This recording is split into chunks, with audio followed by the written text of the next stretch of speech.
So the latest commitment of traders or CO2 report out of the CFTC, in this case released last Friday, as of last Tuesday, definitely hasn't been in favor of traders. And let's start with the US dollar index, heavy long at 73%. In this case, US dollar index last week didn't do too well, suffered towards the end. And in the case of the other remaining FX majors, we'll start with the euro. You can see that majority short buys, they increased it prior to the moves, and the euro was a relative outperformer. As for the pound, majority long buys unchanged at 63%. However, once again, the pound did underperform compared to the US dollar. What about safe haven? This is where the squeeze was really, really harsh. And that's because the yen, they increased their short positions in the yen sizably, taking the buys up to heavy short levels. However, the yen, it was a top performer. USD JPY crashing through into the 107s. In this case, really real pain in this case for majority short traders of JPY, which means majority long USD JPY. What about commodity currencies?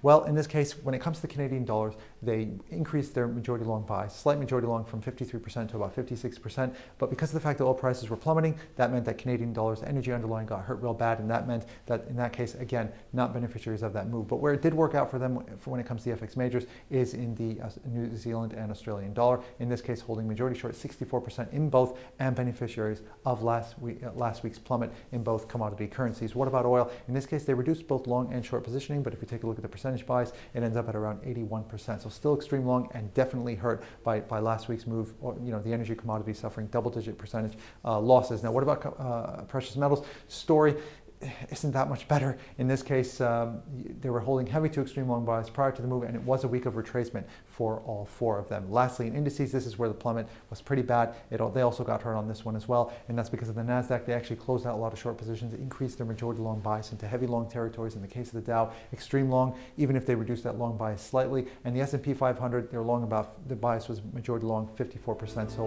hurt pretty badly in all three.